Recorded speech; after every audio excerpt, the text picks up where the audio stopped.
ser un grupo íntimo. We always knew we were going to be an intimate group, given the day. But thank you. Gracias por venir de Heredia. You're welcome. Y gracias a Joyce por traducir. Joyce va a usarlo directo. Yo creo que Daniela no necesita. Yo creo que valdría la pena que todos nos presentemos. Let's all introduce ourselves. Yeah. We are, and maybe say who we are.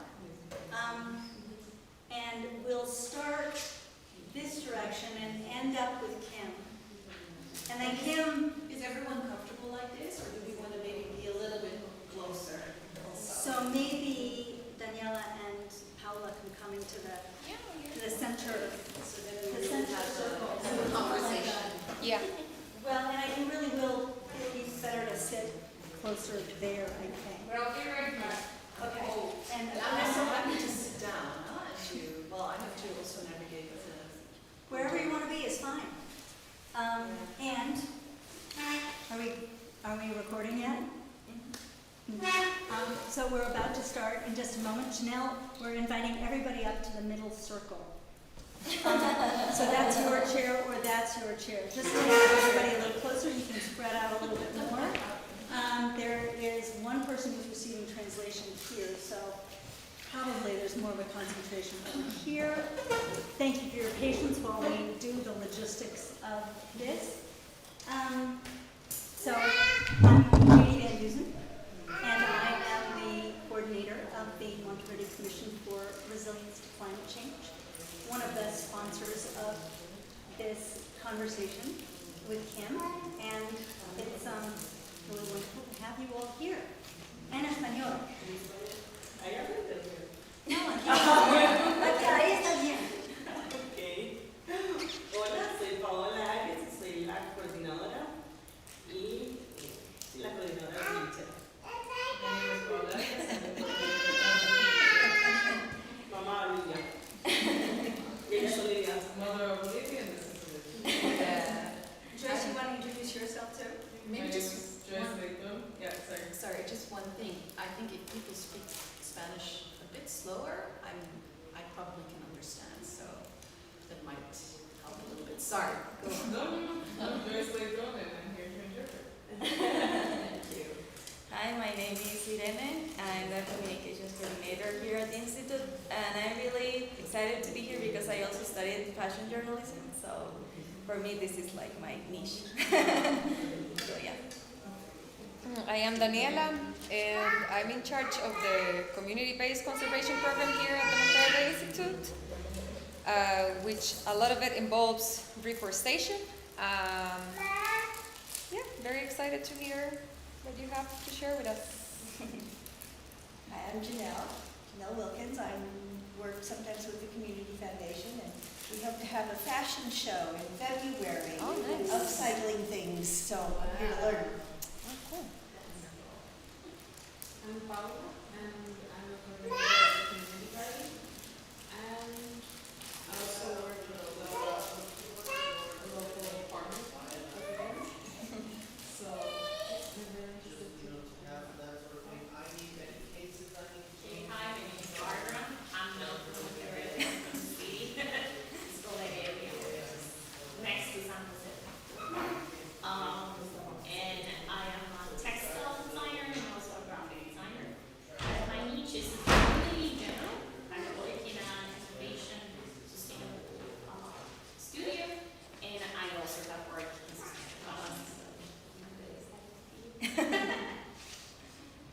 Wonderful, yeah. So my name is Kim.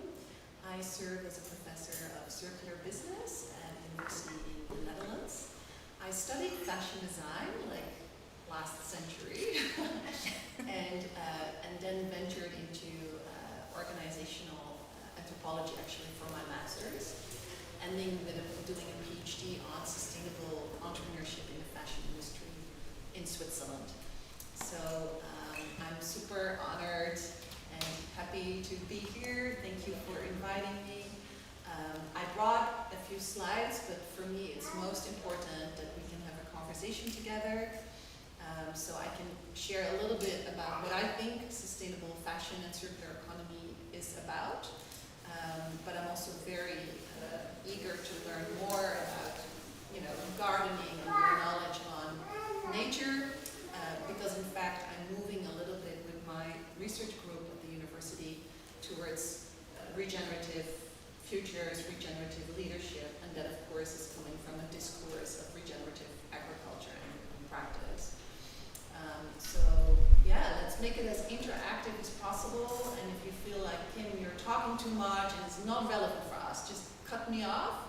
If you have any questions, don't hesitate to ask them. So I'm not here to push all my slides down your throat at all. I really wanted to, to be engaging and we can learn from each other. So, cool. Thank you for being here. Thank you for arranging your trip, because Kim was going to be, she just participated in a course, and her family is coming at the end of the week, and so she had just a few days, and I said, come here, please. So thank you for coming to cold Monteverde. Yeah. And if you need to put on that sweatshirt while you're talking, and we're really happy to have you here. Yeah. And we know we're going to learn a lot from you. Thank you so much. Yeah, Katie just lent me her, what is it called, pitcher? Hot water bottle. Hot water bottle to keep me warm, because so I have sweaters with me and stuff, and long trousers, and closed shoes, but I had not, anticipated that I would actually have cold feet in Costa Rica. So you're going to be my savior with the hot water bottle tonight. Okay, so yeah, let me start. This is me as a fashion student when I was 18, and I was learning how to design fashion, but I quickly found out, as you can see also from my drawing, that I'm not a talent for fashion design, so I had to quickly move on. So I did that master's in organizational anthropology, and then actually my best friend from fashion school said, you know what, Kim, we're becoming more and more conscious and eating organic food, but what about the fashion industry? How dark is it actually? How many people are being exploited? How much nature is being destroyed because of the fashion industry? So that's how we ended up creating our first business together, and I became overnight an entrepreneur. This was the Joy store, Joy standing for your own identity, Y-O-I, because to us fashion is all about identity. So I was super pleased to see you, and also Irene, I think it's your name, to have such a beautiful outfit, because it's about sharing something about yourself. And some people, of course, like to play with that more than others, which is totally fine. But to me, this is really so important, and I also see it in my students and my children. Clothing is a way to express who you are, right? Whether you want to blend in or stand out, this is what it's all about. And what we did with Joy was, first it started as a campaign going around mainly the city of Amsterdam in Holland to raise awareness about sustainable fashion towards consumers mostly. And that grew into the first sustainable fashion store in Holland, which was a pop-up guerrilla store moving from one empty store space to another, because we could not afford, paying rent in the high streets of the city. And then with every move, we created a fashion show or some other event that attracted quite a lot of people and also a lot of press at the time. So it was a wonderful adventure, I would say. But it also didn't last very long because we were way too early. It was back in 2004. So in the end, the store was not financially viable enough for us to continue with that. Which is when I stepped on a plane and ended up in Brazil, working with a local community and cooperative there on creating fashion artifacts. How can I say? I already explained it to you. So what we did, we worked with women in the favelas, in the slums of Rio de Janeiro, and they have these beautiful artisanal techniques of fushiko, that you see a little bit on this dress, and embroidery, but they were selling their products within the boundaries of that community. And then Moda Fusion, the organization that I work with, and this is the founder sitting right here, they said, let's try to translate that skill to more Western aesthetics so we can sell it in France, and that's what we did. So this is a bamboo viscose dress that was actually, sold in La Redoute, which is a department store in Paris. And I've seen over the course of my career that this translation is needed to accommodate the taste of the Western consumer and also to put the price point in that way on the product. Okay, so this is another example of collaborating with communities in Rio with natural materials such as seeds from the Amazon. This is fish skin, so it's a byproduct of the fish production industry. Usually the skin of the fish, the meat of course is consumed, and the fish skin is being thrown away as waste. So we made this clutch out of it with a couture designer from the Netherlands. So it was really a bit more, this is a bag that I brought searching for the new luxury, because luxury doesn't need to be Prada or Louis Vuitton. Not at all, actually, but it could be, beautifully produced circular fashion, basically. So, and then in 2008, I set up my next enterprise, which was called Eco Fashion World. This was an online platform mainly targeting the North American market and consumers, but also brands. By then, the whole movement of sustainable fashion had grown from just a handful of brands that we carried in our store in Amsterdam to about 200 brands around the world, but also sustainable fashion stores in different localities. The first sustainable fashion shows were popping up around the world, and we catered for that on the platform, online platform, with offering different criteria for consumers to navigate, like what is sustainable fashion, whether you, for example, when you're vegan, you don't want any animal products, you don't want to wear any leather, what is organic cotton, so we offered like a glossary of the terminology that was used in this space. We created a monthly or a weekly magazine. We offered, all these brands had no marketing budget, so we offered for a very small rate for them to be visible on our platform. So we ran that platform for about 7 years, but in the meantime I had started my PhD in Switzerland and had interviewed about 60 sustainable fashion entrepreneurs around the world for my dissertation, and that led to me graduating in 2013 for my PhD, and actually, my professor at the time said like, it's a pity that all those dissertations end up in the library and that's it. And I was like, I want societal impact with my work and with my research, so I organized a big event called Undress in the university, actually, creating a lot of buzz around sustainable fashion. And this event has been organized annually every year by students themselves of the university, so it has really been taken forward. And I'll be going as a keynote to contribute to the event in March.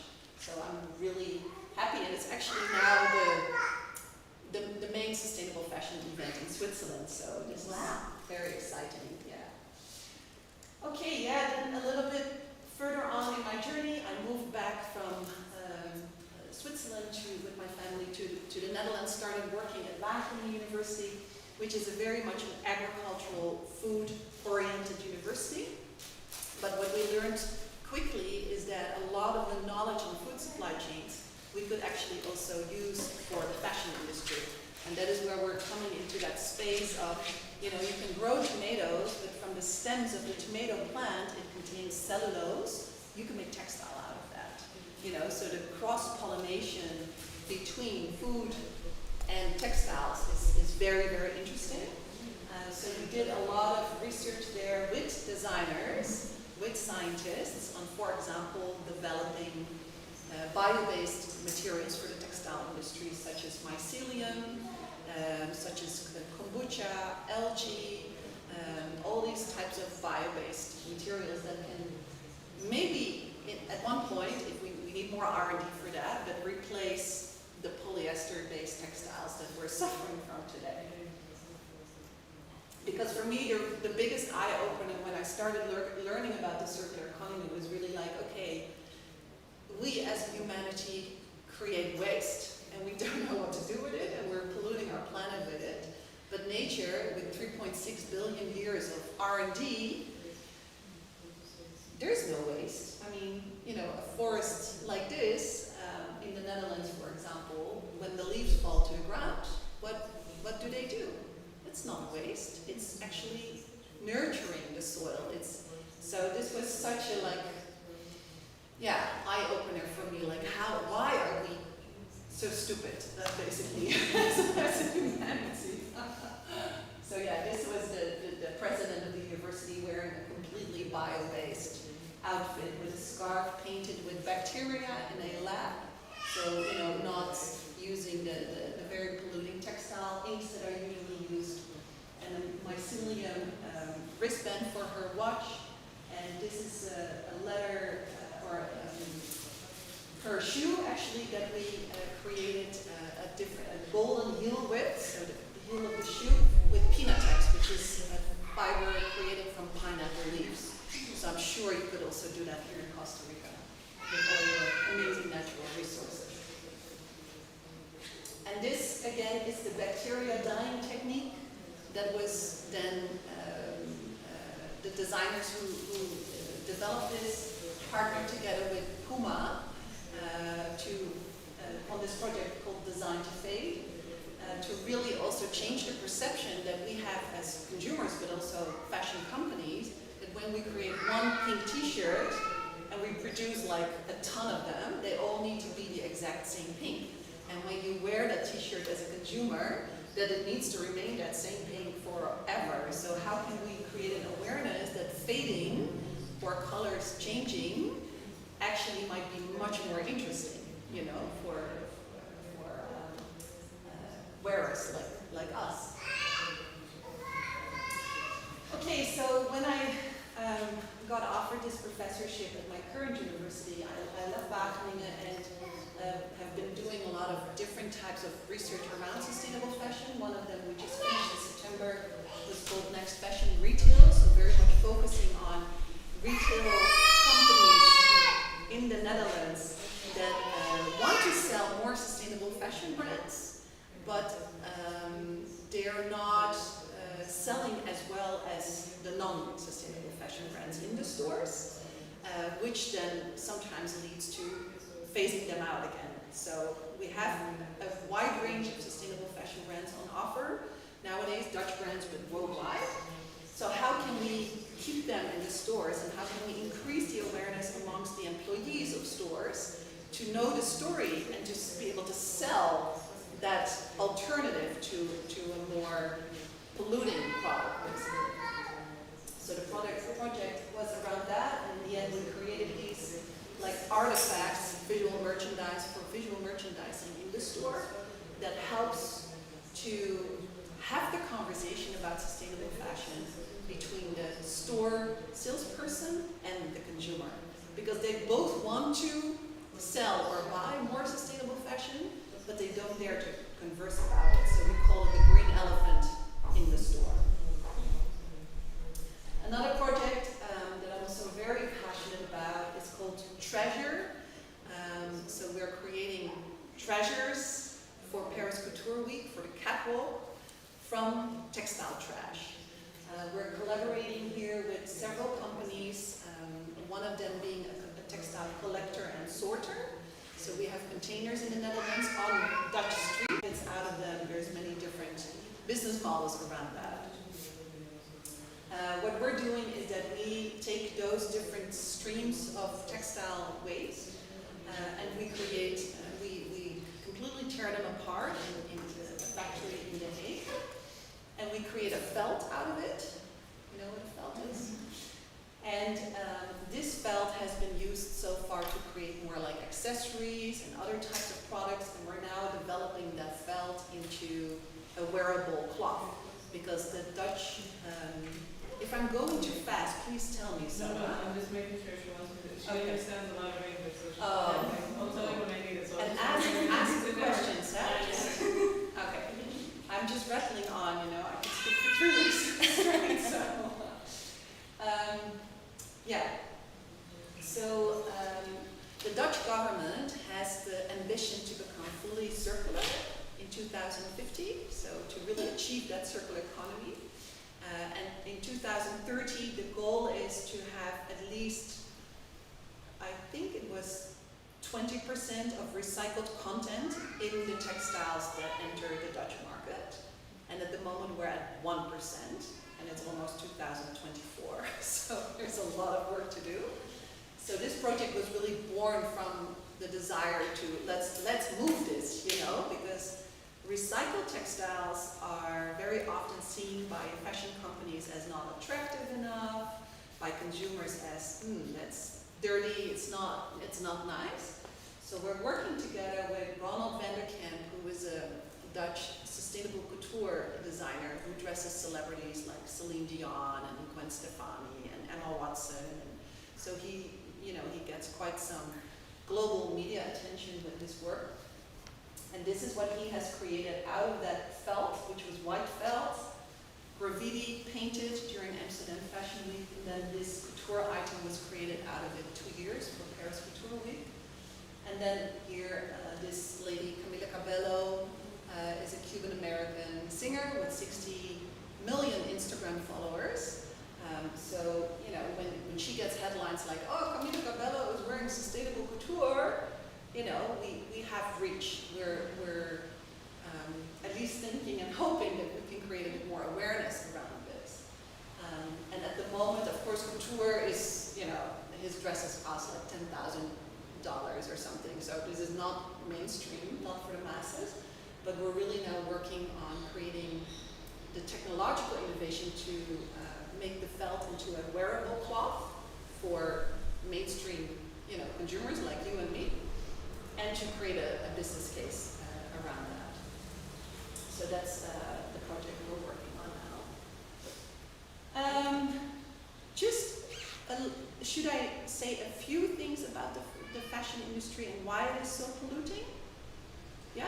Yeah, I think it's also worth giving us your definition of sustainability and your definition of circular economy, because Okay. I know that there are more than 100 definitions of circular economy. Yeah. And I imagine that we've got a pretty close definition, but it's always good to learn from other people's definitions. Yeah, so for me, I mean, the definition that I used to have for sustainable fashion when I was running the online platform, Eco Fashion World, was that it needs to have fair labor conditions, so the people creating our fashion in Southeast Asian production countries like Bangladesh, they need to be, you know, paid a fair wage, treated well, etc. So that's the social aspect. And the ecological aspect is to phase out toxic chemicals, to, you know, grow organic cotton instead of using all those pesticides. So that's the ecological aspect to it. Then there is a transparency in the supply chain. It's a huge supply chain because I'm not sure if this animation works, but I think you can click underneath like that. oh yeah, here it goes. So this is my fancy animation. I mean, the cotton can be grown, for example, in a country like India, and then shipped to Bangladesh, where it's woven and spun into materials, dyed, then sewn into a t-shirt, shipped to, for example, you know, European markets, and then in Europe, for example, when we're done with our clothing, it gets shipped to second-hand markets in, for example, African countries. Or if we're not so lucky, it ends up on beaches in Africa or in deserts in Chile, polluting the environment on a large scale, which is, of course, really bad. So it's really this global journey of your t-shirts before it reaches you as a consumer. And so the transparency, as I said, the transparency in the supply chain, like sort of making sure that each and every actor, whether it's the organic cotton farmer or the seamstress in Bangladesh or the transporter, the shipper, that they all are treated in a dignified way. That is, I think, really important, and that is crucial to be able to trace the entire supply chain back. And we have seen the last decade or so, for example, QR codes in clothing, or brands that put like a tag or a label in clothing with even a photo of the farmer or the seamstress that created that item, you know. So there's many different ways, and also more technological innovations of labeling clothing so that it can even be traced when it departs from its journey as a waste product to other types of countries, right? To be able also to trace what type of materials it is made of so that it can be more properly recycled. Yeah. Then the circular economy. To me, we're living in a linear economy with taking resources from the earth, making products out of it, wearing or using those products, and then wasting them, right? So it's a linear way from cradle to grave. And then the circular economy is about bending that line to a circle and consider the waste that we're now, or the products that we're now tagging as waste, as valuable resources, like what you're doing with Tidachira. So to really be able to close that loop and bring those resources, instead of dumping them or burning them, bringing them back into a new round of products, services, etc. That is, for me, sort of the basic definition, but let me check if that makes sense for you. It's very, very similar to when I Okay. give my talks, but I never talk about bending the circle. I really like the bending the circle, but I'm going to start doing that. I'm happy I can bring something new to an expert like yourself. And what really dawned on me the last couple of years is that for me, circular economy is not enough anymore. Okay, so the focus in the Netherlands, at least, is so much on technological innovation and material streams and calculating CO2 impact or bringing that to net zero, life cycle analysis. It's all still very valuable and good, but I think that we need to restore the damage that we already brought to this planet. And being in a place like Costa Rica, I feel like, oh, where is the damage? I see only beauty and abundance and, you know, biodiversity, but of course we have already created a lot of damage. So how can we create, you know, positive products that when we have to trash it in the end, actually a tree can blossom from it, you know? So I've been usually influenced by the work of Braungart and McDonough, the cradle to cradle philosophy. So really to do it like nature, you know, create one company in the Netherlands, Interface is a carbon company. They are now building a factory as a forest. Yeah, so to really create their entire processes, the building, everything, the way a forest operates. Biomimicry, yeah, absolutely, yeah. And of course there's so many, I mean, there's blue economy, there's circular economy, biodiversity, there's so many these constructs floating around. But to me, I'm really going even more radical, some would say, in Holland at least, towards the regeneration aspect.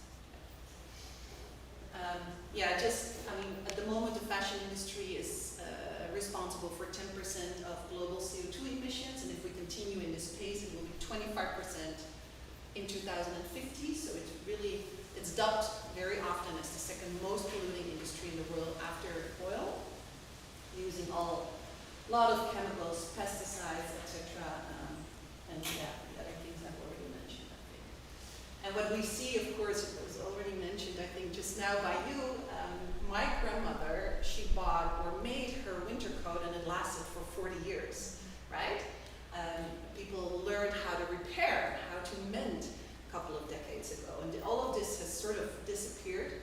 And what we see is this entire idea of fast fashion that has been created. This concept is really something of the last 2-3 decades, which has led to a huge increase in production of clothing, cheap, less quality, bad quality clothing. Up to 80 billion new items of clothing are produced produced every year by now.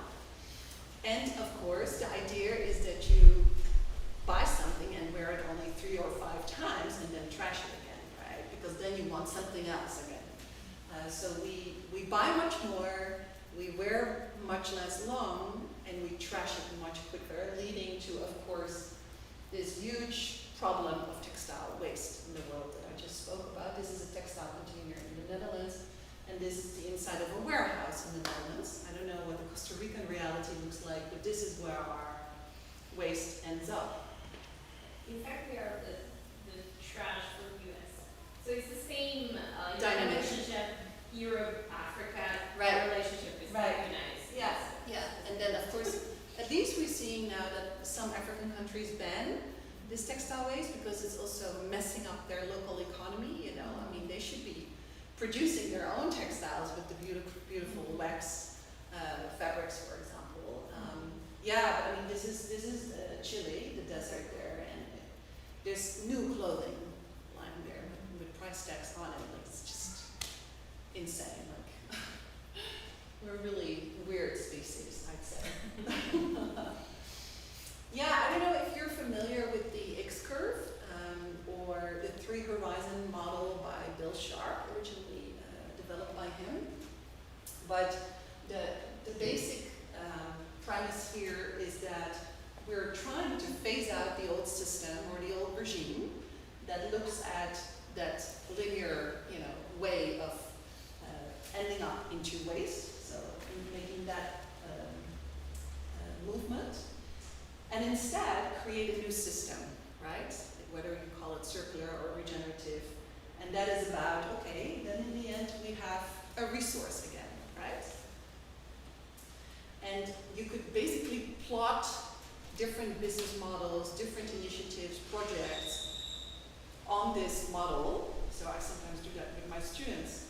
So bio-based, I would plot here, for example, but also new types of business models that we find in the Netherlands, like clothing libraries that work like book libraries, but then for clothing. So we're building that new regime, this new system, and we're breaking down the old system. And of course, there's also external forces that help breaking it down. Like COVID was huge because suddenly the supply chains for textiles were just, gone, because all these workers were sent home in India, for example. So it's always a very interesting conversation to have, like, okay, what is needed to push this, and what is needed to break that down? The economist Schumpeter said creative destruction of how can we consciously break down that system. But it's also chaos, and it's also destabilizing, so we need to be aware of those types of dynamics. These are some kombucha shoes and a clutch. So kombucha, I don't know if you know this drink. It's like trendy, hipster kind of drink. You can actually, create a material out of it to create prototypes like this. It was for an exhibition we did. In Holland, we have a company called Mud Jeans, and they were the first in the world to offer leasing jeans. So you can pay like a monthly fee, and then you can wear jeans for the moments, until the moment that you're like, hey, I want something different, or I actually love this jeans, I want to purchase it. And they also recycle the jeans that they come back. So you see this movement towards product as a service. I don't know if you're familiar with that, but companies are realizing, okay, if we want to transition to a circular economy and maintain control of the resources that went into making our products, we need to offer them maybe to the consumers to rent them or to lease them so that we can easily get them back and recycle them, right? So that we call that product as a service. And we have that now with washing machines and other phones, many different products that are now being developed that look like this. Sorry. I was just going to say, it was done with carpet too, right? I mean, I thought that was ingenious. When they did release your carpet, you don't buy it. And when you're through with it or need to replace it, they come and get it. And Or Philips does it with recycle it. lighting also. So they offer like lighting systems for companies and office spaces, where they remain owner of the product. think very So, interesting. how do they recycle the jeans? Or do they just keep leasing them out? So they keep leasing them out, and then there comes a point that maybe it's more almost like a vintage model that still also might appeal to certain customers. But when they're really done for the jeans, they recycle them and make, for example, sweaters out of them. So they really bring it down to fiber level and then weave it into new products. Yeah. There's a company in Guatemala, they used to produce jeans, but with the denim fabric. And there was a point that, the demand decreased for them, so they recycle jeans. You Yeah. make it for them, and they have the machines to bring denim from scratch. But they now adapted to recycle, but only denim. That's the problem with textile, you have to recycle only one fiber, you cannot recycle all of them together. But yeah, they only do denim. And it's called the Denim Project. in fact. ¿Cómo se llama? The Denim Project. The demonstration. Yeah, they come here to Omina, which was a summit in sustainable fashion, and I met her. In fact, I have her contact if you want.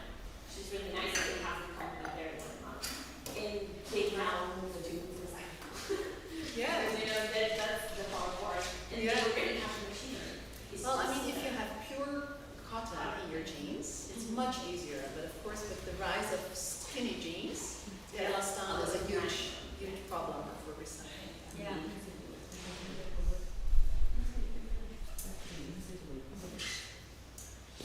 Yeah, we also just quickly spoke about secondhand.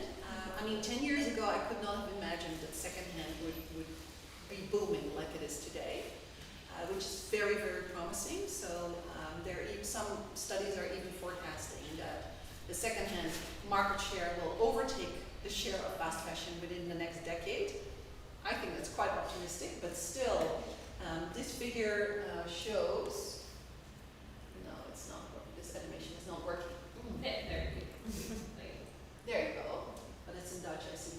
So you see the rising amount of people, women, I should say, percentage of women that is eager to buy secondhand. So this is really growing. Even men are now sort of jumping on board of this development. And yeah, if I ask my students, who of you buy secondhand, it's like 80% of fingers go up. So it's really becoming much more popular with platforms like Vinted in Europe, for example.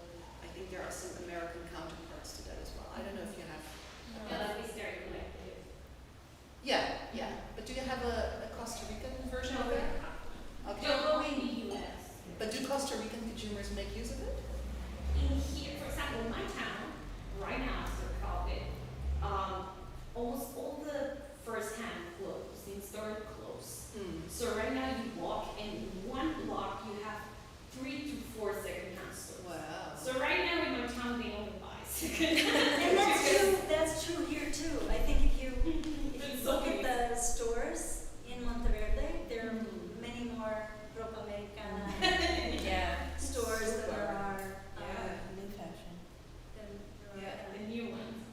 Yeah, in fact, in my town, there's also a second-hand store that they bring the clothes from Italy, so you find really cool stuff. And they bring all the clothes from Italy, not the US, but the rest bring the US. Yeah, it's weird. Yeah, you should go to my town and I take you to a trip. We have second-hand stores. And also, right now, what it happens here in Costa Rica is that we are receiving the waste of first-hand. So, for example, we receive containers of all the returns for Amazon, Target, eBay, all the stuff that U.S. people return or never pick up. Right. They send them to us. Oh, wow. So right now, if you want to buy an iron machine, you go there and you buy for like $20. Right. Well, that's better And than originally it costs like 200, of course. So we're like, and my boss says like, oh, okay, this is a bit tricky, but you Wow. open the box and you find all the stuff there. They even find like iPhones or like money because it's UPS boxes too. So Wow. people send like old stuff by email. Interesting. And no one picked them. Yeah, because in the Netherlands, return stuff is being destroyed. So I'm sort of happy that here at least, it's being put to good use in a different country. Yeah, and that makes everything accessible to lower income people. Right. You know, right now in San Jose, all the, you know, the poor parts of the city, they go to that stores and they can buy, I don't know, for example, a TV because it's really cheap there. Or they can, I don't know, buy a vacuum machine, but usually Yeah. they will never have one because it's too expensive. Wow. So it's interesting because they send us all the returns Yeah. here. So for example, in my town, it's just secondhand, and then they call it outlet, of course, which is Right. what things that they don't buy in the first hand. So yeah, basically we buy stuff for We can second learn. hand. Yeah, we can really learn from that.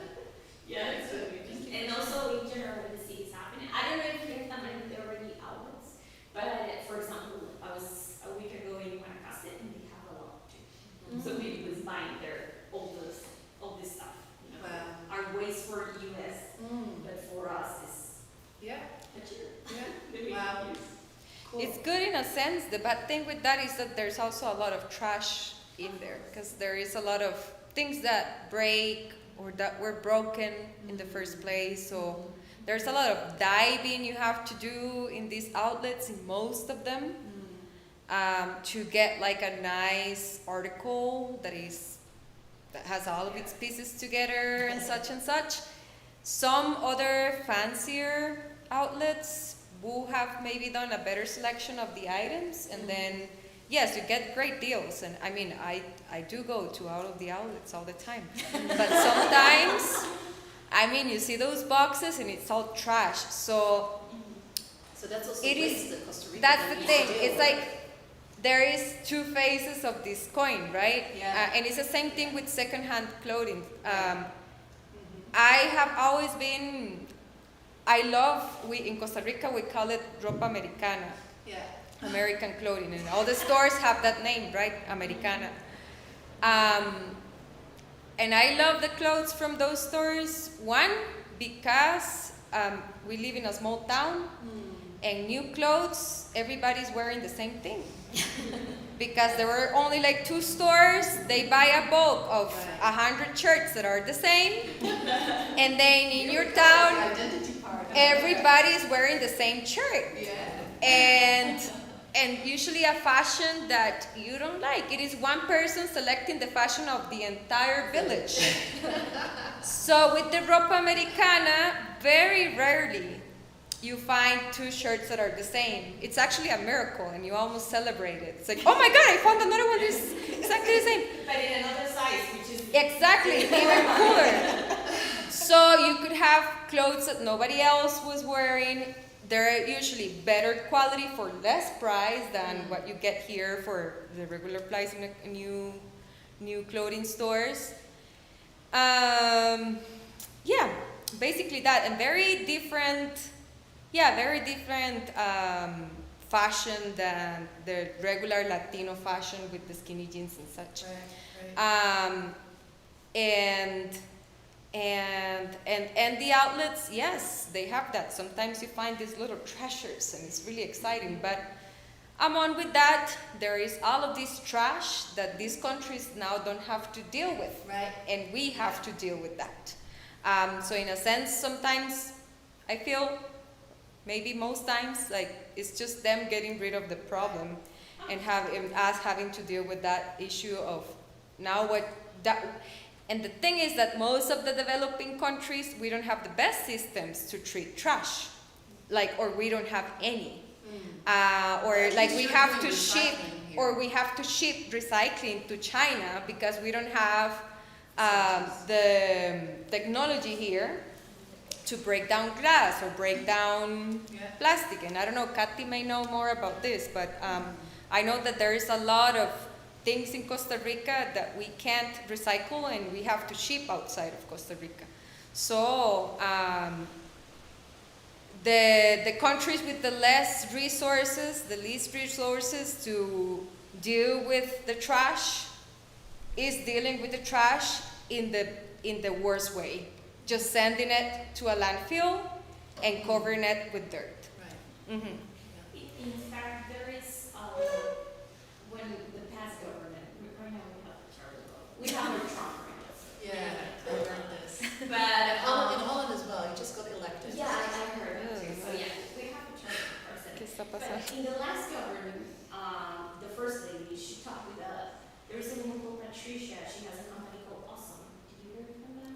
They recycle all the fibers together. She designed a machine because she wants in Africa to get rid of all the clothes they have by recycling all the fibers together, because that's not possible in the machines. You know, in Germany they have machines that recycle only one fiber. You have to have like 10,000 machines so you can recycle all of them. So she created one. In fact, she's working with Nike and NASA. She created the sneakers that the astronauts use in SpaceX. The shoes they're wearing is that fiber. Wow. The problem, we only have one color, of course, because if you mix all the colors, you end up with something nice. There's a color, something really nice, but she can recycle all of them. You can throw all the clothes there, and it's gonna, create the fiber.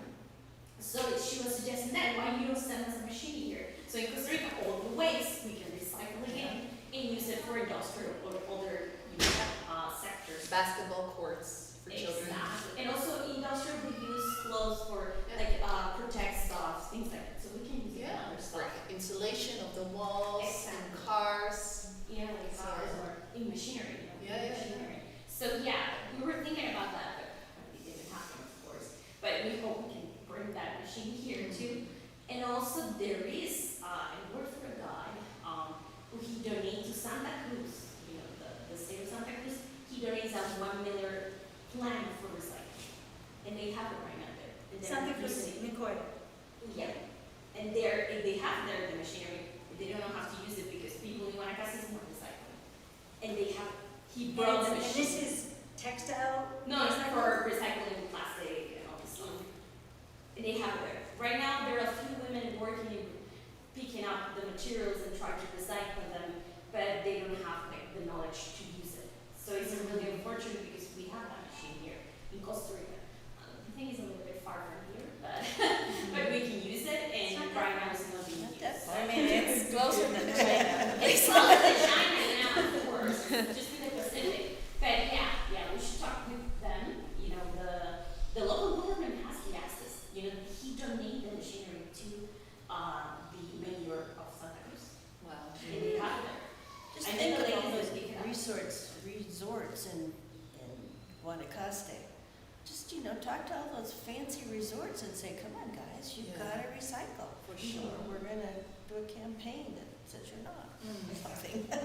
Yeah, Or a campaign to show that you are. That's better, right? Well, we're getting in the conversational part, but you've got more to say, I think. I mean, I'm totally happy with this change, to be honest. I mean, you sound like you can also learn a lot from each other, share knowledge. So I'm happy to stop here unless you insist, and I can continue. Yeah, keep going, I would- and tell us a little bit about your book, too. Yeah. Yeah, I mean, I mentioned already the clothing library. We have like almost one in every city in the Netherlands by now. So Which how do is really you about just check out clothes and bring them back? Yeah, and it's really about extending the user phase of That's clothing. really nice. So this is something that I think every village could do. In fact, I wanted to share that during COVID, a lot of mainly women started putting like the clothes that they had time, so they cleared out their wardrobes, put then the stuff they didn't want anymore in bags, and passed those bags on from neighbor to neighbor, and people would take stuff out of it, in their own home. They could try stuff out. They could also combine it with existing things in their wardrobe, put stuff in the bag. So it was like a chain of a clothing swap or clothing exchange. Very interesting. And also something that is so easy to just do, right? So Yeah, I was just thinking, this is a great idea. I was thinking how it would be nice to have like a tiny department at La Tilichera that works like this. I'm thinking in my dresses for my presentations every year, how I don't want to wear the dress I wore last year. yeah, So I always go to an Americana and I buy a new one right. for $6 or so. And I don't want to wear it next year. Yeah, And I have these pretty dresses sitting there, yeah, and I don't know what to do with them. yeah.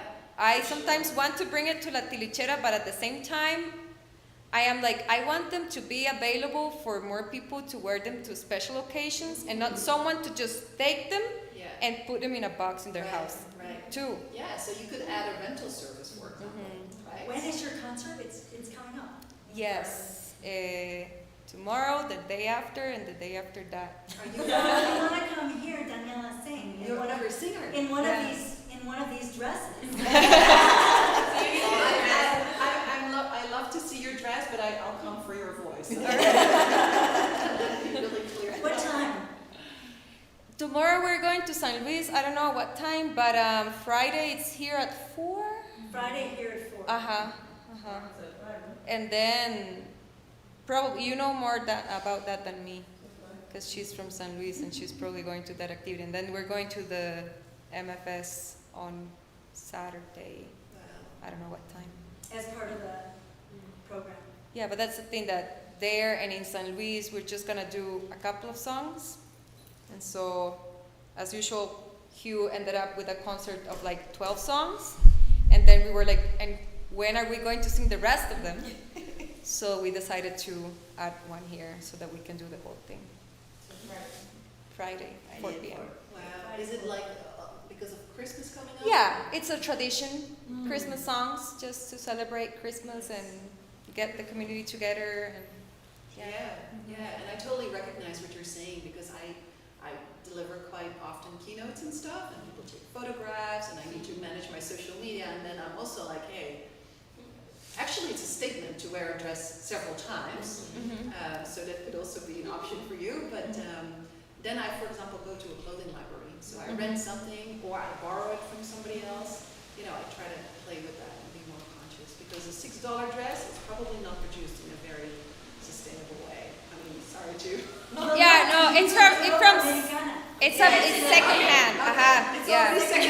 My apologies. No, it's okay. It's a secondhand dress. Yeah. But still, $6 is high for It's a nice dress. that's the thing. In San Ramon, you can get pretty cheap Americana because there's so many stores. Not here. It's 8,000 sometimes. Yeah, I paid and here it's much more expensive. 3 times that for a second-hand dress here in Monteverde this year.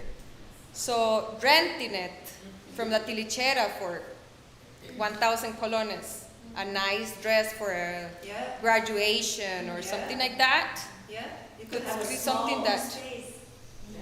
you could have like a small curated collection. I Yep. already saw some party clothes on your story yesterday, but I mean that could be sort of an additional type of revenue stream for the. And you can have a catalog.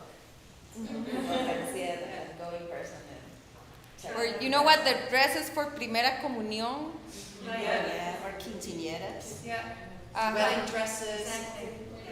Yeah. Because they just clog up your wardrobe, right? I just go save one every time to get it. Very good, very good. Yeah, this is one fashion designer, Yelena is her name, wonderful, pioneering, brilliant woman. She's been building her sustainable fashion brand for the last 15 to 20 years, and she just purchased a farm. So she went out of the busy urban conglomeration that we have in the Netherlands to the east of the country, where she's going to be growing her own flax for the linen jackets. She's wearing one of them here, which is completely circular design, so it can easily be composted or recycled, has no zippers, buttons, etc. So this is really, to me, like, of course it's very small scale, so again, it's not mainstream. I think she's, very much into what the future could look like, but this is, for me, an example of regenerative fashion futures, to make that type of movement, to really bring also her customers at one point to that space, to let them experience the biodiversity of the farm, etc. So we're now starting a project with her that I'm super excited about.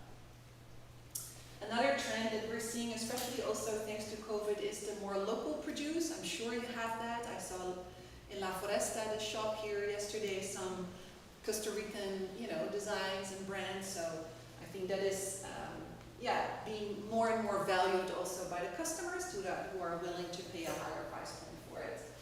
And then this is another example of the company I work with in the Treasure Project. It's called I Did, this company.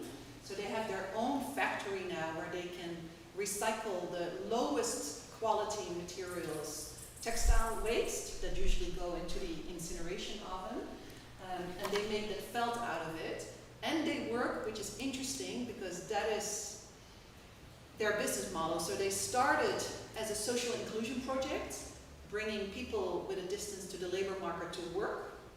So they're training people, refugees and people that have been out of work for a long time to get back, to integrate them back into the labor force. So the social inclusion is the core of their DNA, but the way they created their business model is that they work with big companies like IKEA, the interior company. IKEA is huge, of course, it's like a multinational, and they have also a lot of textile waste. So they now give that to IDIT. IDIT recycles it in their own facilities, creates new products that are being sold at IKEA. So it's really interesting that they built this factory also as a prototype to see like how would that work, and would it then be maybe useful to create a factory recycling facility like that next to each IKEA store wherever in the world. So it's this is their business model. This is how they make their money. In terms of legislation, I'm not aware about what is happening in the US so much, or in this part of the world, but the EU is really pushing sustainability with the EU Green Deal, which with a whole lot of new legislation that has already been introduced this year and is coming in the next couple of years. So I won't bother you with all of that. But for me, the core premise is that whereas before, companies would do a little bit around sustainability or corporate social responsibility or whatever, it was a nice to have. Sometimes it was even greenwashing, and now it's going to become a have to as a right to exist. So, they're going to be fined or even banned completely in the next couple of years if they don't abide by the new legislation. One of them is EPR, or Extended Producer Responsibility, that has been introduced in the Netherlands in July of this year, which means that every textile producer that brings clothing, textiles, home textiles, doesn't matter, to the Dutch market, will remain responsible for that textile until after the use phase. Okay, so now the system is I produce, I sell, and that's it. But now companies will be made responsible for sorting, collecting, recycling, and bringing it back into the loop, basically. So this How is are they going to do that? that's what they're trying to do. This is going to really change the system, and it's going to be introduced in the EU in 2025. So France is already doing something like this. The Netherlands is now in the process of developing that system. But it's going to be really, much bigger than that. Do they only accept what they produced, or do they just mean that they have a place where they have to receive? Well, this is what they're trying to figure out with all the different stakeholders, from retailers to the sorting companies that now run a business model around this. And how can they then collaborate? Also the branch organization. So a lot of these companies are member of a branch organization that serves, their needs. So we're setting up a system in the Netherlands where companies, need to pay sort of a fee, and then this will be built together, a new system of being able to abide by this legislation. But it's literally work in progress. So I don't have the final solution to it now, but to me it's very promising to see such things coming into play. Because if you ask me, the government has been not visionary in taking enough leadership in this space, which is really what is needed now. Because a lot of the pioneers, the sustainable fashion brands and companies, at one point they cannot scale up anymore because they bump into legislation that is in the way. So to me, it's very promising that this is now happening in our part of the world. And a small initiative is a sustainable a circular fashion brand in Holland. It's called New Optimist. They just introduced a deposit on clothes. So in the Netherlands, you pay a deposit on when you buy a drink in a plastic bottle, and then you can return the plastic bottle and you get the deposit returned. And they are now developing that also for textiles. So, but yeah, it's very much at the beginning still. Okay. Yeah, these are just a few things. On average, we buy 50 new clothing items per year per person. This is, at least in the Netherlands, the case. If you buy 6 items less per year, you can already save almost 40 kilograms of CO2 emissions. So, you know, these are some numbers. And imagine that every Dutch person would do this. That would save as much CO2 emission as driving around the world 85,000 times. So this is the type of research that we're doing in Holland. We have, for example, a company called Swap Shop, which is like Tedicera, really. Also trying to not use money as a currency, but work with points and stuff. And they have now done a study on how much CO2 they reduce with their business model, with you know, recycling. Yeah, Swap Shop? It's called Swap Shop, and I'm not sure if the report is in Dutch, but I can otherwise get maybe a summary to you, so you can learn. That would be really helpful. Yeah, this is the type of studies that is happening now. Yeah. Measuring what matters, that would be a good one. That is really definitely the, yeah. Okay. Yeah. Oh yeah. Of course, I have to show my proud new purchase. Woo! I'm very excited about that. Oh yeah, and I'm gonna look up, but I'll do that when I'm done in a few minutes. This couture designer that I work with also creates these types of designs in upcycling. So I promised Paola that I will dig up a photo about that. But then my book is here. I brought one copy. I didn't have space in my luggage for more. Yeah, after working for 15 years as an academic in this space, doing a lot of research, publishing academic articles and white papers, but also more applied research outcomes, videos, things like that. I wanted to also have a different conversation around sustainable fashion. So 2 years ago, I came up with this crazy idea to write goodbye letters to the clothes that I'm parting of. And that's what I did. We moved house and city last year, my family.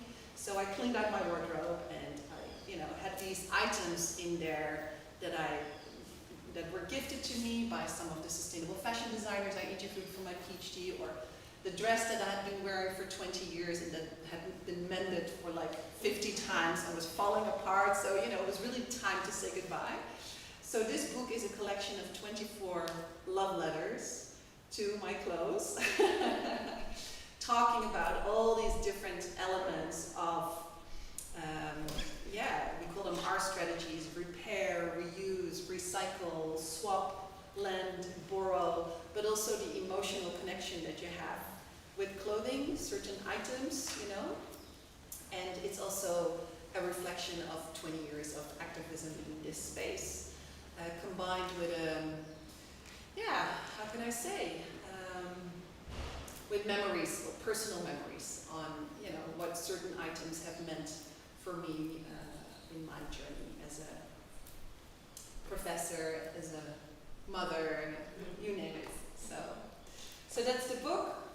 And I mean, the final slides are that I think what I'm trying to do with my work is to create multiple values around fashion and textiles. So when you're building a business, you need to make sure it's financially viable, and as a consumer, you know, it needs to fit the budget that you can afford.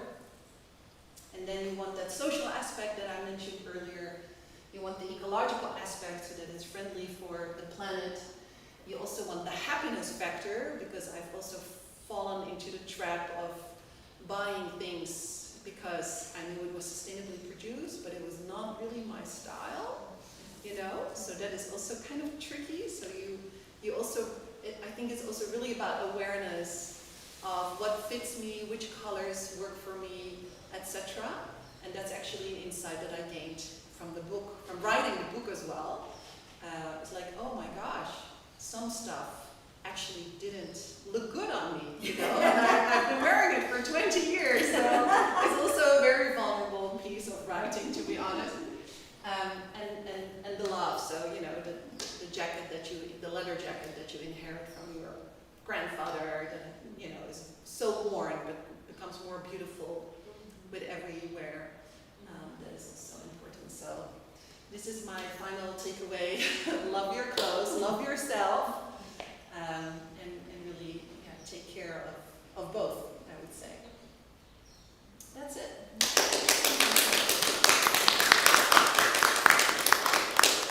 So maybe we can just come a little bit closer now that we are not disturbed anymore by the screen. And I'm happy to answer any question you might have, or bring up topics for conversation, or, you know, yeah. Yo les quería decir, bueno, tal vez usted sí puede traducir para que entiendan súper bien. Yo les quería decir gracias. Cuando vi el título del libro, pues me sentí muy identificada, porque yo tenía una colección de ropa enorme. Ajá. Yo tenía una colección de ropa gigante, yo tenía una tienda de ropa vintage, entonces yo llenaba muchos vestidos y mucha ropa. Yo tenía como 50, 60 vestidos. Cuando decidí venirme a Monteverde, decidí que tenía que cambiar mi ropa porque no me estaba haciendo funcional y se me estaba llenando de moda. Entonces empecé a vender y a regalar ropa. Y al final me di cuenta que tenía que comprar ropa porque la vendí toda. Sí. Entonces, bueno, e inclusive la doné a la peluchera, sin trabajar en la peluchera. Antes de estar en su papel en la Exacto. Entonces, agarré todo y básicamente que me dejé 3 cosas. Y ahí empecé otra vez a reinventar un closet como más funcional para mí, ¿verdad? Para mi vida de mamá y Monteverde. Pero parte también de lo que yo he aprendido en la vida es como a dejar ir cosas que tengan un gran valor, no a dejar cosas que no tengan valor, ¿verdad? Digamos, como yo me siento muy feliz que otras personas tengan mi ropa, y cuando yo he visto personas en la calle con mi ropa, me siento muy feliz porque sé que tal la están amando como yo la amaba. Entonces siento que esa carta de amor o ese libro es como realmente me identifico, porque también siento que uno evoluciona y a veces ya no es, o sea, lo que antes usaba, tal vez ya no lo puedo usar ahora, no porque no me gusta, sino porque tal vez en mi etapa, en mis nuevas etapas de la vida necesito otra cosa.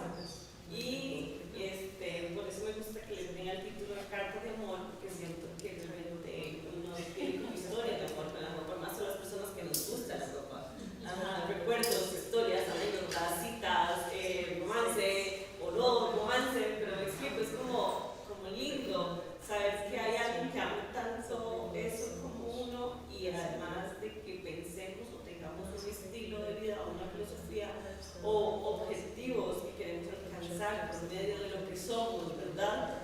Porque a veces creemos que tenemos que transformar nuestra forma de ser para poder lograr objetivos sostenibles o mejores estilos de vida, y posiblemente no haya que transformar nada dentro de uno, sino quizás hay que enseñar a las personas cómo podemos ser sostenibles y nos gusta la ropa linda, ¿verdad? Y podemos ir más allá utilizando el conocimiento. Thank you for sharing. That's so nice of you. Yeah, beautiful. Yeah, it's just so interesting. I mean, maybe from an arrogant place of thinking that I knew a little bit about sustainable fashion when I started writing this book, and yeah, I consulted somebody who knows a lot about color and styling, who started looking with me at my wardrobe and helped me also to make a selection of things that actually did not really work for me. So I think the book is also very much about what you already mentioned. You know, you have to sometimes let go, especially, you know, I think in my quest to be as sustainable as possible, and not wanting to buy, for example, new clothes, because I know that it has such a negative impact on the environment. I've gone a little bit, sometimes maybe too far in that, in not honoring my body or the way I want to show up in the world, if that makes sense. So literally one example from the book is I bought this secondhand jacket from H&M, which is this fast fashion brand, like many, many years ago, right? When I was still a poor PhD student. And I wore that jacket like to conferences, and it was my staple. I wore it a lot. But I'm a tall girl with long arms, right? Maybe you already feel it coming. But so literally earlier this year, I was in a work meeting, a formal meeting, wearing this jacket, and there was a picture taken of us in that meeting. And when I looked at that picture, I was like, oh my God. It's really not flattering for you, and it's really worn out, and it's really, you know, too short sleeves. So I was in shock, to be honest.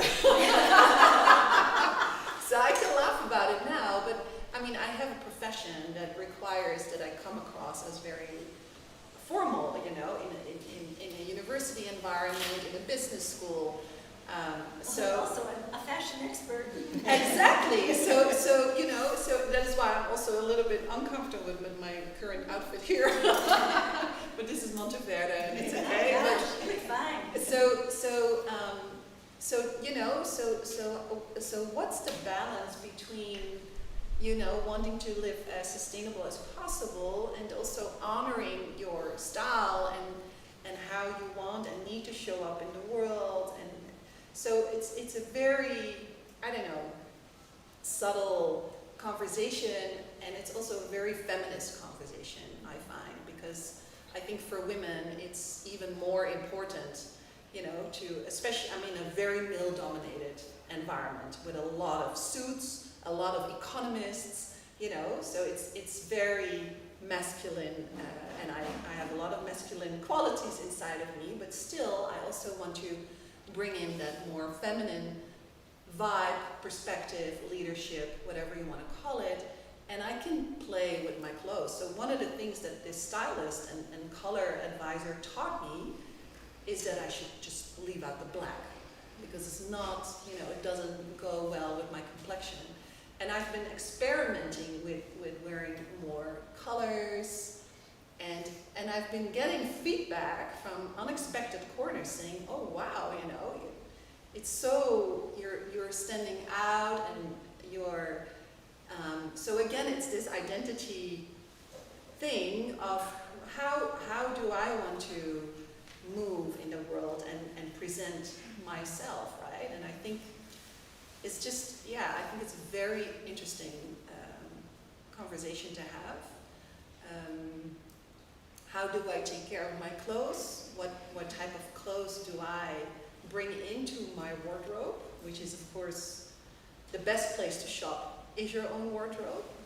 And to be very conscious of how you style, how you make your combinations of clothes, so you can maybe, you know, buy certain pieces that are very good quality, but that are more expensive, but will last for a long time, and you can combine them with renting things, or with buying something secondhand. So that styling aspect, I think, is also very interesting. And just this consciousness of, okay, who am I? What is my style? Which colors work for me? How do I take care of my clothing so that they last as long as possible? And how do I take care of myself, that I show up in the way I want to manifest in this world? You said that you want to be like really sustainable. The other day I was in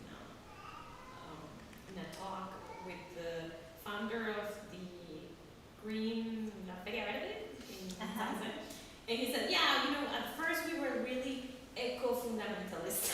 Like, yeah, you Yes. can be that. Yes. And it's like, no, we have to chill out and say, no, this is not realistic. We cannot do, all the time stuff like this. So Yeah. we have to go to a balance, Yeah. of course, like, Exactly. yeah, we need a dramatic and things like that. But Yeah. sometimes it's like really hard to really say like, no, we're not gonna do anything of that. Yeah. Because we still live like in a system, so it's Exactly. really hard. Yeah. And also, and I really like the maximalism, because people say like, no, because sustainable is really beige. And I'm like, No, beige. doesn't You need don't to have be. to go beige and black to be sustainable. So yeah, we really like bloggers, they're really interested, they talk about sustainability, but they dress incredible, they use a lot of colors and everything, and they're like, yeah, you can do that. Exactly, it's secondhand or stuff that, somebody inherited or whatever. So it's not true that you have to be like, to dress like, I don't know, in all white because that's sustainable. No, it's not like that. Absolutely. So yeah, we have to think like, in our terms, what is sustainability for me? Yeah. And how can I apply to my lifestyle? Yeah. Also. Yeah. And the weather is really important because here in Costa Rica, what you see here is cold. For example, in the city, at the first part of the day, it's really hot, and then it's cold. Yeah. So how do you so I layer have to up for bring- that? Yeah. It's like cold, hot, cold. Exactly. You're like, okay. So I have a German friend. She's like, oh my god, I hate this because I don't know what to wear. And I'm like, yeah, it's really hard because it's not like, for example, in US, that summer is summer, so every day is hot, right? And that's it. But in here, it's not like that. So, and also, me as a textile designer, I try to really make people conscious about fabrics. Linen is the best fabric for our weather. And people don't use it. It's get wrinkle and all that. I was like, it's amazing. I force my husband, like, you have to use linen every day because he's a teacher, so we use like formal shirts. And he was like, yeah, it's amazing. I don't sweat a lot. And I was like, yeah, I told you, because if you use polyester, it's a plastic bag. You're gonna sweat all day. That's when you're hot all day. Yeah. He was like, Yeah. yeah, I see the difference. And now he loves linen. Yeah. He even buy like pants and everything. I was like, yeah, I told you, it's Yeah. an amazing fabric. And people don't have that knowledge or don't know that that's a valuable fabric, because we forget that. We forgot all of that, and we just buy something because it's pretty. We don't check the label, under it and see, okay, it's polyester, so you're using plastic. That's the reality. Yeah. So I have polyester stuff, but I try not to wash them a lot and use it with layers underneath, so I don't sweat. That's the truth. For example, this is polyester, but if it's cold, I can use it and I will wash it. Yeah. Maybe once a year. Yeah. Because I can use it on top of other stuff. So it's really important that part because when you Yeah. buy secondhand, a lot is polyester. So that doesn't mean it's good. Yeah, it's polyester. So yeah, you're using plastic. It's the same as you go to Zara and buy new stuff. It's the Yeah. same material and chain is worse Yeah. polyester. It's No, and of like course you have the microplastics coming off polyester, but my husband doesn't care about fashion at all. He still wears his t-shirts from his year in high school 20, 30 years ago. And is a huge fleece wearer, so he got this thing for me, I think 15 years ago, this jacket. But I have to admit, I mean, it comes in handy, especially in this type of climate. It's just not aesthetically nourishing to me, so I'm happy with my little second-hand blouse here, and and this is actually H&M, but Tencel, so more sustainable fiber. So I try to, play with that. Yo siento que a veces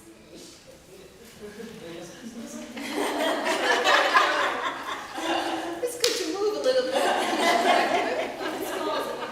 de toques igual. No, yo siento que a veces entramos en la culpa y no está bien. A mí me gusta comprar cosas, me encanta comprar cosas, pero yo me pregunto si realmente lo voy a necesitar y si realmente lo voy a usar. Punto. Y si yo sé que eso yo lo voy a cuidar, yo lo voy a usar muchas veces y no va a ser funcional, me quito la culpa, porque no puedo andar por la vida con culpa de todas las cosas que quiero o no quiero hacer. Me cuesta, tengo 2 hijos, a veces no encuentro ropa en la techera, en la ropa americana, y entonces lo que hacemos es que entre amigas nos vamos pasando la ropa. Entonces, mi mejor amiga es completamente opuesto a lo que yo soy. Ella se crió en Estados Unidos, su familia es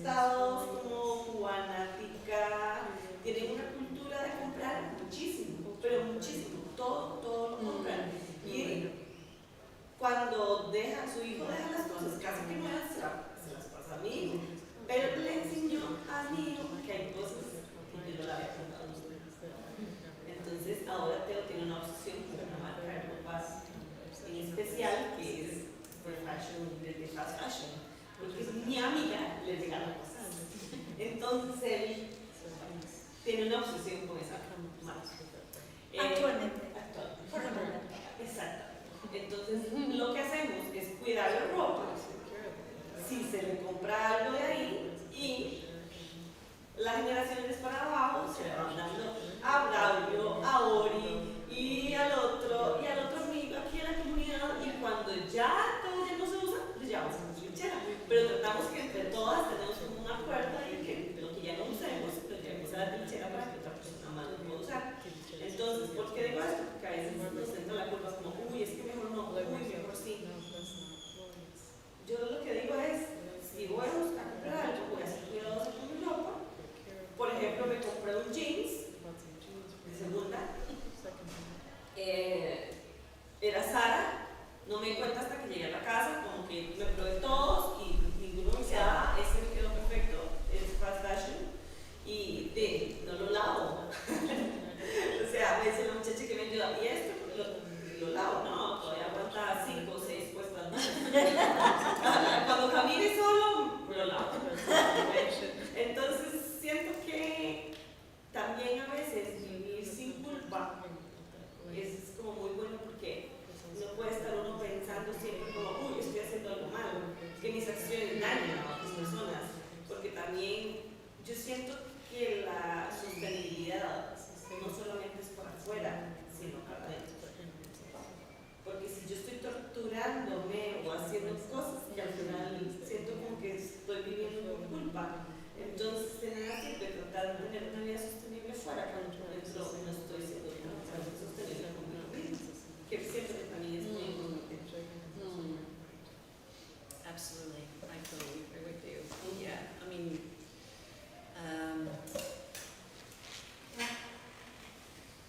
I think consciousness is one thing, but care is the other thing. And yes, as a mom, sometimes you just have to make pragmatic decisions. And as a person, you sometimes have to make pragmatic decisions, or you just need to do something for your self-care. So I totally hear what you're saying. And I think it's a very subjective experience to navigate that and make choices in that, you know, because there's so many choices to be made, and it doesn't always come easy. I mean, you know, if you don't have a nice organic food store or a nice foresta down the road, you need to do a lot of research actually and be very critical when you want to purchase anything. It takes a lot more time than just going to a Walmart and getting what you need. So sustainable consumption requires a lot from us. And when we moved last year and wanted to furnish our house and change some things, it took a lot of my time to find the second-hand options and to create some furniture ourselves. So it's really a big journey, I think, and a constant, balancing act of, okay, also sustainably produced products are not maybe always as beautiful, you know, so your sense of aesthetics there is also comes into play, I think. So, but definitely, I think what you're saying, that guilt should not be a driving force. So I think I have made silly purchases because of that guilt. And I think that's not the right place inside of you to depart from. I don't think you can prevent it completely, but try to really,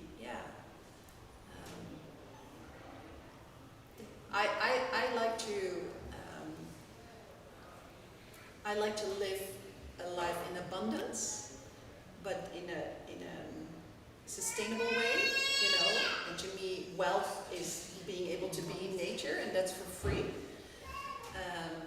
instead of scarcity thinking. And I think in a lot of sustainability communities and discourses, there is this scarcity and this blame and, you know, the pointing finger, and I think that's not nurturing for any of us, to be honest. They also cause eco-anxiety. Exactly. And this is a huge, the mental health crisis amongst our students, where it's just insane. So how can we, you know, navigate that in conscious ways? For me, guilt was a big part of my life, because when minimalism was on trend, I felt really guilty all the time. And I'm a proud maximalist. Yeah. So I was like, when minimalism was on trend, I was like, okay, everything I'm doing is so wrong. And then I discovered you can be sustainable and a maximalist Yeah. at the same time. Sure. But what helped me was, Can you say what a maximalist is? Am I the only one who doesn't know what a maximalist is? Well, thank you for being here, Jeanette. I think it's the opposite of a minimalist. yeah.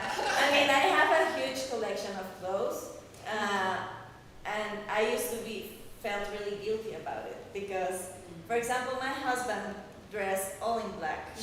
All his clothes is black, and he's the opposite. I mean, I'm always like full of color, so I felt really guilty for a long time, and then I realized, okay, it's okay to be a maximalist. I can be as sustainable as I can being a maximalist. And also what helped me was to internalize that everything I bring into my closet, I'm responsible with. So I always try, I mean, for me it's really hard to let clothes go because I collect clothes, so it's my thing.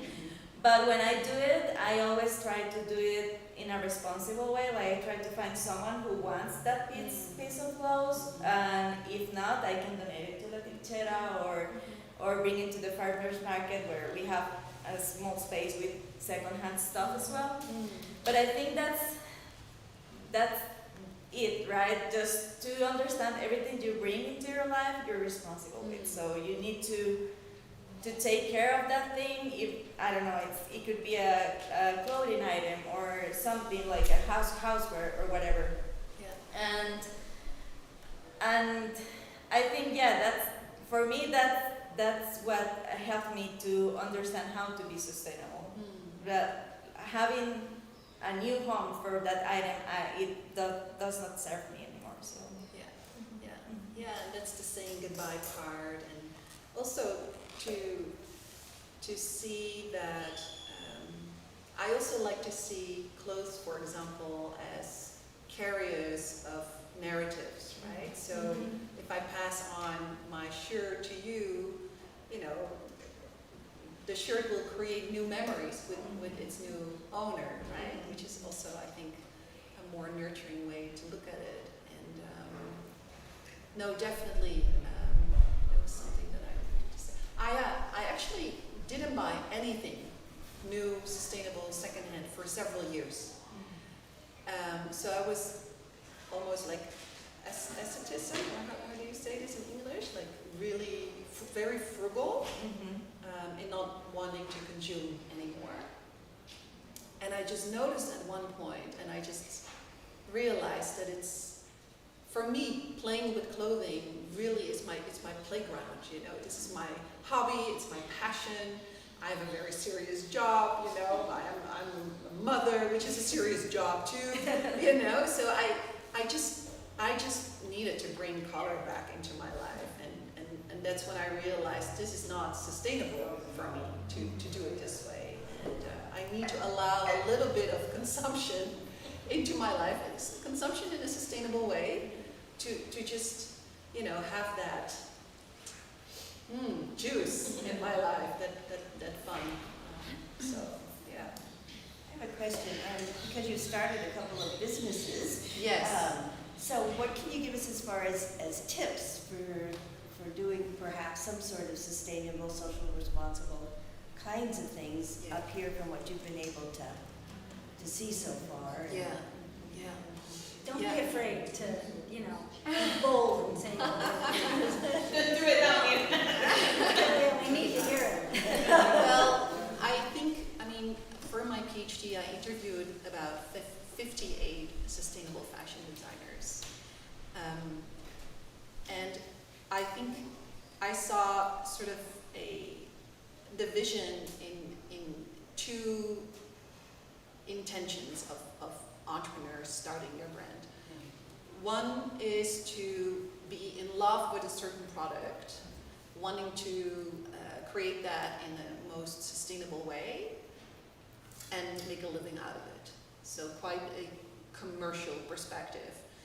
One of the brands that I interviewed at the time is Veja sneakers. I don't know if you know them, with the little V. I met these guys in Brazil. They were at the start at the time.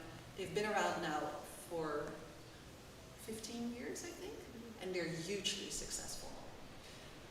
But out of those 58, I think 30 brands don't exist anymore, because they started from a place of, oh, I want to help a local community in Peru because they have this beautiful craft, and they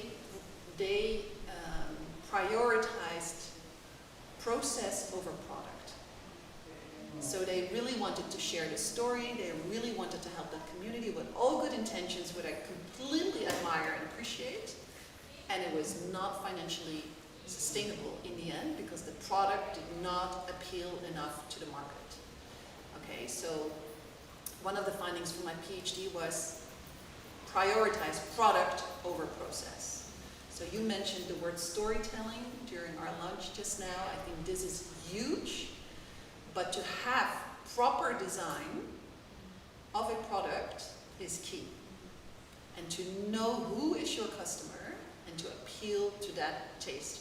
So we already talked a little bit about it over lunch. I have not been able to really explore downtown so much. So I don't know. I've seen La Tilichera and I've seen La Foresta, and I saw this store called Pura Vibra downtown, which I think is quite commercial in how they, you know, position themselves, present themselves, the type of products that they offer at a quite competitive price point, I found. Not maybe for local perspectives, but for tourists, I thought it was not that bad.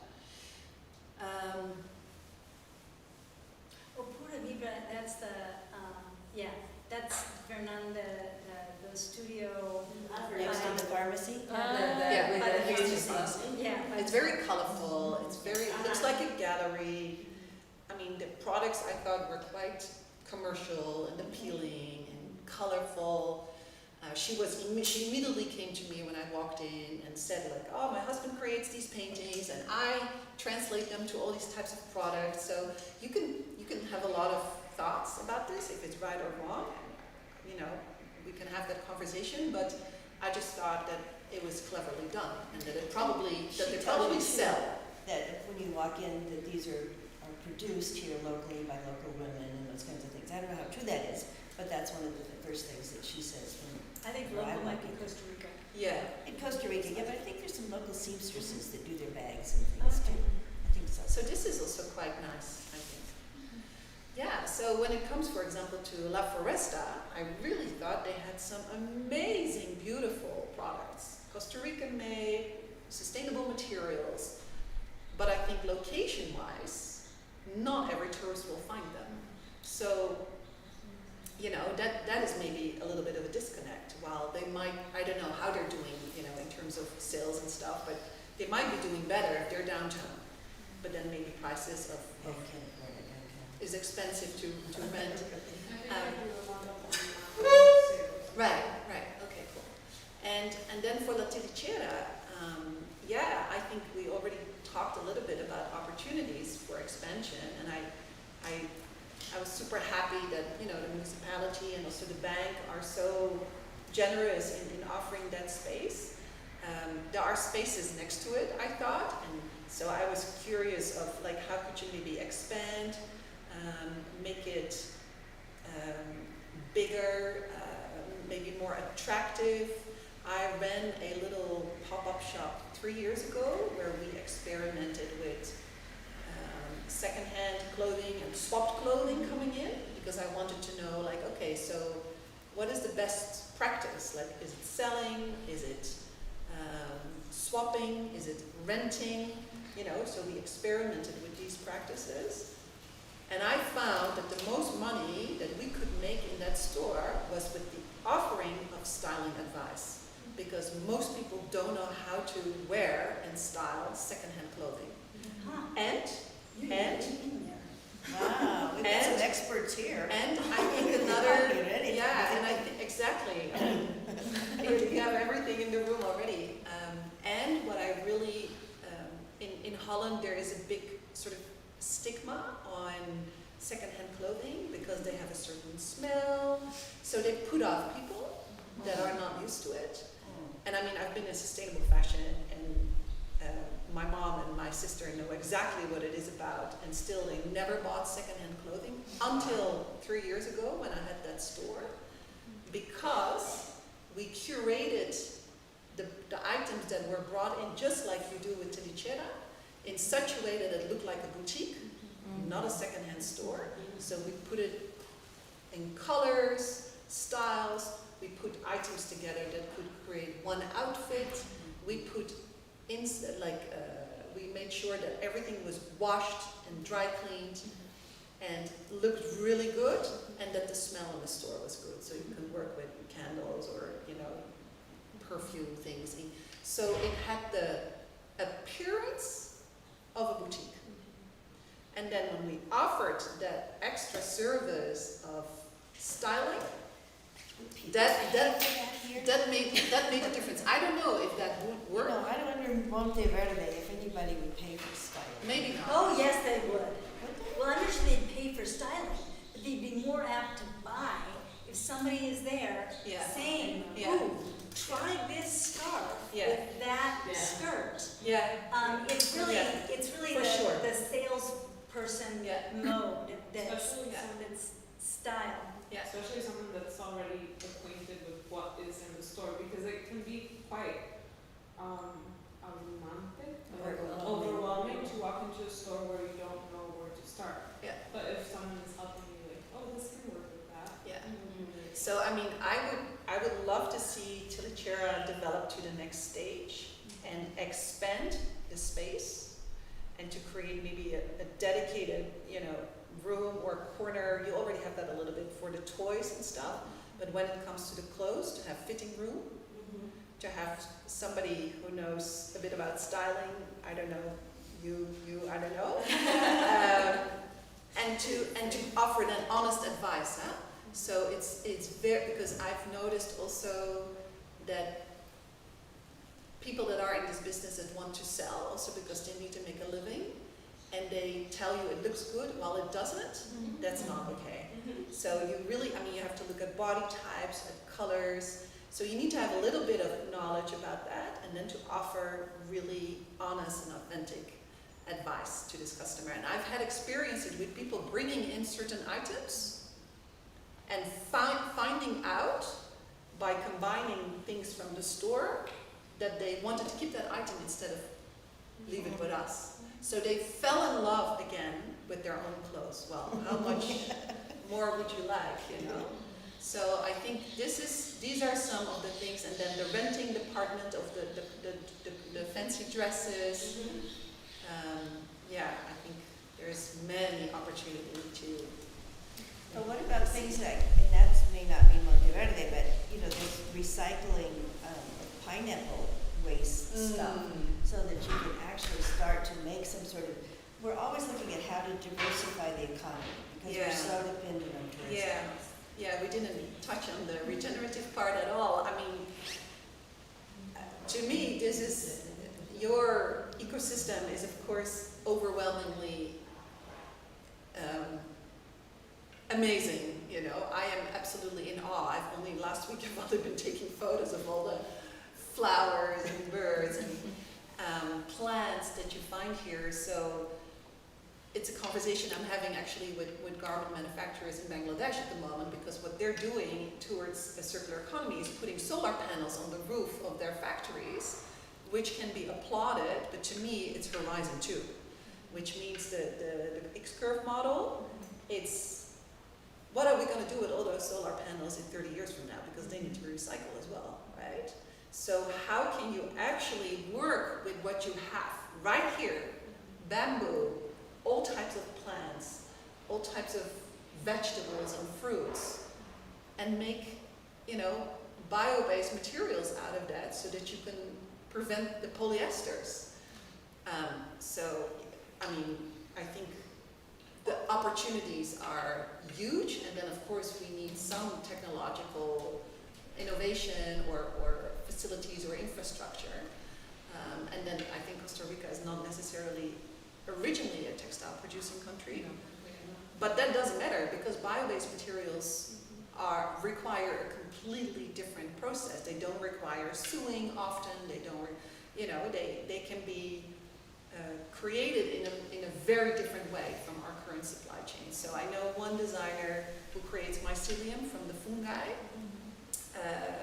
Ecotex or Mycotex fiber, and she says fast fashion is not that bad when we use these materials, because if you buy a jacket from this material and you wear it maybe only 5 times, and you can throw it in your garden and it can compost and you can grow vegetables on it, and maybe even grow, you know, the fungi and then create a jacket yourself, those types of cycles, I could totally see how that could also happen in the future. Yeah. And I think, I mean, yeah, we don't have this in the Netherlands, so there, I think so many opportunities here. Yeah. Do you guys have there like a history of like textile production? Or? Yes, yes. And we are bringing some of that back also to the Netherlands, but also to other former textile producing regions in Europe, like in France and Switzerland. And absolutely, yeah. We call that onshoring. So we've done the offshoring part, you know, outsourcing to China and stuff, and we're bringing that back partially. I'm actually starting to do a little research project next year on local production, and we see more and more people starting their own workshop for sewing as well, and yeah, there's a lot going on. One fantastic social enterprise by this Brazilian wonderful guy is all about, it's called United Repair Center in Amsterdam, and they do mending, so they work also again with refugees and people with a distance to the labor market, and they do repairs for brands like Patagonia and other bigger brands, and that's their business model, really. That's something that happened in the US too. You know, they don't no longer have like textile machinery or anything because they move everything out. They consume fast fashion. And that's also what happened in Costa Rica. We didn't have like a long tradition in textile, but we used to have a few like Levi. They produce here. Yeah, they used to produce here and small brands. But right now, a lot of people like lost the knowledge also. So it's really hard because thankfully a few years ago, let's say the fashion market of Costa Rica started to arise and the need for seamstress and we don't produce textiles at all. Only one factory. There's only one factory, but they produce polyesters. Yeah. So we don't have anything natural here. But it would be really interesting maybe to look at this company called Pinatex. So they're in the Philippines, if I'm not mistaken, and they create fabrics out of pineapple fiber, and you have plenty of pineapples Yeah, here. here in the Costa Rican University, they tried to bring the technology here, but I don't know what happened. To produce piñatex. Okay. No, the Pinatex founder, the one I met is Argentinian, but she created the leather version of the pineapple. Yeah. And she came and she was talking in my university. I work. There's 2 universities from 3, 4, sorry. In the government, I studied one of those, and And they use the pineapple but for paper and things like that. No, textile. Yeah, paper products. But there is a teacher of mine that he's studying in Korea, and he suggests there you can also manufacture styrofoam, you know, like the material that is inside the boxes, so things don't. From mycelium The as well. peanuts. Yeah. Yeah, it's packaging material. Yeah, the packaging material. So yeah, there's one for there's a can be created with pineapple too.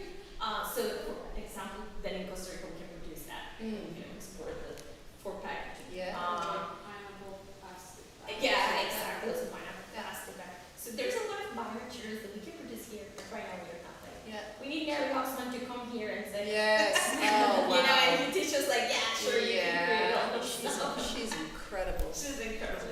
That's my Well, but the mycelium, I mean, you can use it for building materials, you can use it as packaging, so there's so many opportunities. So the knowledge of nature that I'm sure a lot of people here also have, and the knowledge of biomimicry, like we just need to see how nature does it. Like what's the behavior of certain animals? How do they insulate? How do they dress? How do they change color? How do they coordinate amongst themselves, like bees or ants? You know, there's so much we can learn from that. And then maybe we don't need high-tech technology, but just more clever ways of making stuff. Yeah. Yeah, I know a girl that she went to the Philippines because the wedding dresses were created based on pineapple. You know, so when you were going to marry, you create the fiber and then knead the dress and use it. So it's funny because what they did is they mixed it with silk. Right. So it was more work than just Yeah. the pineapple Yeah. fiber. And also that we can mix the natural Yeah. fibers. Yeah. Polyester Yeah. cotton, you know, that's not Yeah. the solution. But And I- also tencel, I heard, is an amazing fabric. I Yeah, love it's it. made from trees, Yeah. eucalyptus trees. And I heard that right now is the top one sustainable fabric. because It's so we use comfortable. Water also, Yeah. you know. Yeah. What is that called? Tencel. So it's Tencel. a company in Austria actually, and they make it from trees. Yeah. And that's really interesting. I mean, we used to, in the Netherlands, we used to make paper from discarded textiles. So cellulose is the core ingredient for many plants and for fibers, right? So I mean, probably your husband knows a lot more about that than I do, but yeah, this is, I think there's a wealth of opportunity here to move into that space. They've been expensive, those kinds of fibers, and expensive to produce. Is that cost coming down? I think over time for sure. Yeah. I mean, if just looking at how markets develop and how, you know, new products are more expensive, like the Tesla, it was unaffordable and then, you know, became much more affordable over time. So absolutely, yeah, for sure. I have a pair of Bambution pajamas that I've worn for 20 years, and they're perfect. Bamboo is just, it never wears out. There you Yeah, go. isn't it amazing? Well, I've got some bamboo stuff that has worn out. I also want to liberate Joyce if she needs to go, and anybody else who needs to go, and mostly just say thank you, and that this has been fascinating and instructive and inspirational. I want to say that I'm going to go home and let go of that much more that's in my closet. Maybe write a little love letter to, or a love haiku to each one before I do. Yeah.